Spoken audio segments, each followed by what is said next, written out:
Yeah, was it quite an ugly review after the Salford game? Yeah, what a pretty review, that's for sure. I said previous that we've made really good strides in sort of just the performance more than anything else. Forget the results, the performance, and putting his best foot forward. But that was an accumulation of many things that went wrong, and it just seemed like once it went wrong, the wheels fell off. Yeah, like you say, it's not something you saw coming in, and that team that you put out, you shouldn't be losing 60 points to 10, should it, even though you have got injuries? Oh, we've got loads of injuries, and we've got loads of reasons why you can use as an excuse, but that's not an excuse. You like I said before, if the performance on its own merit, take away the result, just performance on its own merit, we should be putting out. We should be obviously, I said before, we should be playing for each other, the badge, the fans, the club, and if we really, when we really sort of searched the soul, we realised that that just wasn't good enough. Given you're now in charge, was last week one of the worst feelings you've had in rugby league for a while? Oh, definitely so. I said to the lads after, probably the most embarrassing more than anything else. I thought, throughout my career, I've had some pretty bad losses, as a lot of players do, and as a coach, there'll be a lot of coaches out there that have had bad losses, but yeah, probably one of the most embarrassing, if I'm honest. I know you're a selfless coach, but do you think a performance like that damages your chances of getting the job permanently?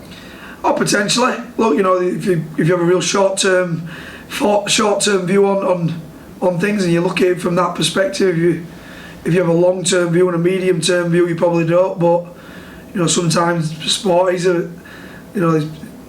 people view it as in the short term, really. But yeah, it's a results-driven business. Are you any closer to knowing whether you'll stay in charge long term? No, not at this moment in time, no. So your guess is as good as mine. Still a few weeks. I think you said last week, didn't you, for about 4 weeks? Or that was the kind of time frame you were looking at. Yeah, I think so. Yeah, obviously the longer it goes on, the worse it is for everyone involved. Really, that little bit of stability and stuff. But I said before, it's not a decision that needs to be taken lightly. I think the right decision needs to be made, and they probably do need to make sure they get it right. You're obviously looking to land the top job. Are certain players fighting for their futures at the club after a performance like that, especially given it's come at the end of another disappointing season? You're always fighting for as a former player myself, you are judged week by week. You're only as good as your last game, and if you have a really good game, then obviously things are great. And if you don't have a very good game, then yeah, it's down the dumps. But every week's the same. Every week you're going out there to perform, and you're putting on a show for everybody and showing them what type of player you are. And it's a rehearsal, and it's a rehearsal every week. Have you got the sense that defeat last week hurt the players as much as it hurt you? I hope so. They're playing their own game if they didn't. There's a lot of things that have accumulated in the performance. There's a lot of things that have gone under the bridge this year that you can't automatically just put a plaster over it and heal it. We've done as best. We've done a lot of good things over the past sort of 7 weeks, but yeah, there's still a lot of stuff that are probably a bit more deep rooted, really, and you need a good sort of pre-season to sort of eradicate some of those frailties. Can you go into detail on any of those issues that you touched on? I think there's loads of different things, if I'm honest. I don't think it's one major burning issue. I think there's just many different things that have added up, and they equate to a big thing, really. And I don't think it's been one specific thing. I don't think it's just injuries. I don't think it's just this or just that. I think it's just an accumulation of lots of little different things that have happened throughout the course of the year. So what are you looking for in these last 4 games? We're obviously all at home. Are you looking to restore some pride? Oh, obviously, we want to. It was embarrassing. Like I said before, it was embarrassing. Not only for myself, players, the fans, the club. So just having that little, all we want are these last 4 games to give us give us loyal fans something to cheer about, give them something to have a smile on the face, play some good rugby, compete hard till the dying death, and see where that takes us. So obviously St Helens this week, they're smarting themselves, but is it one of those weeks where it's very much about yourselves and how you respond to what you served up?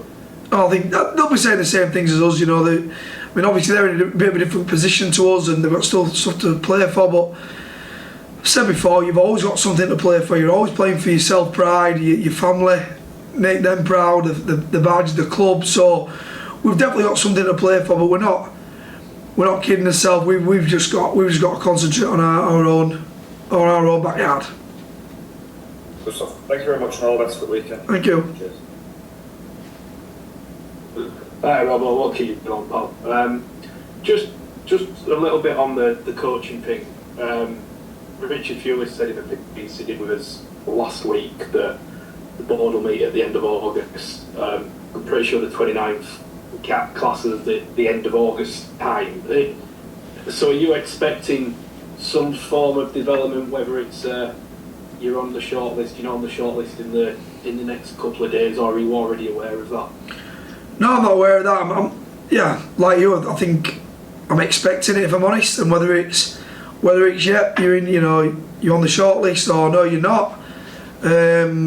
Whatever route and whatever decisions made, I think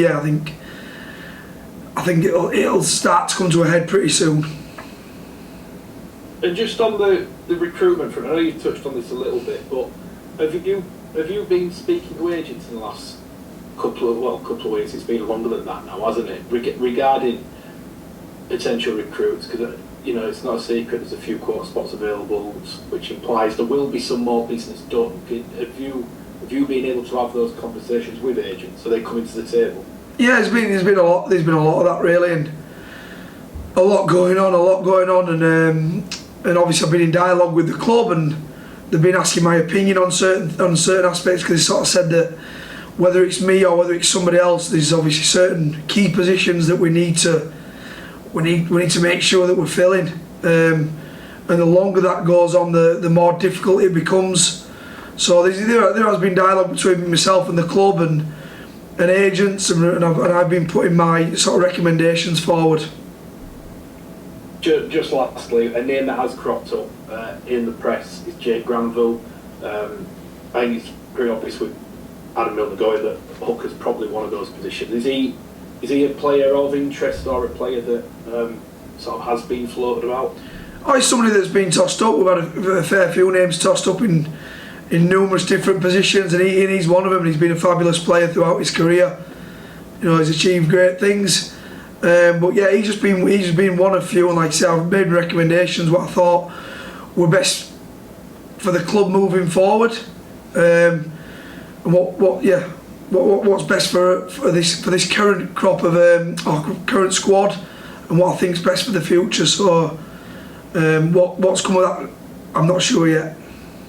Would he be a good, would he be, in your view, an addition that would aid this squad? Well, he's played very well throughout his career, hasn't he? He's knocking on a little bit in his age. He played pretty tough for a lot of his career. He's played loose forward as well as nine, so and he's only a small middle, so he's played pretty tough in the middle. And he's achieved a lot of good stuff. But like I said before, there's been a lot of names that have been branded around, and so yeah, he's just one of many. Top man, cheers, Robo.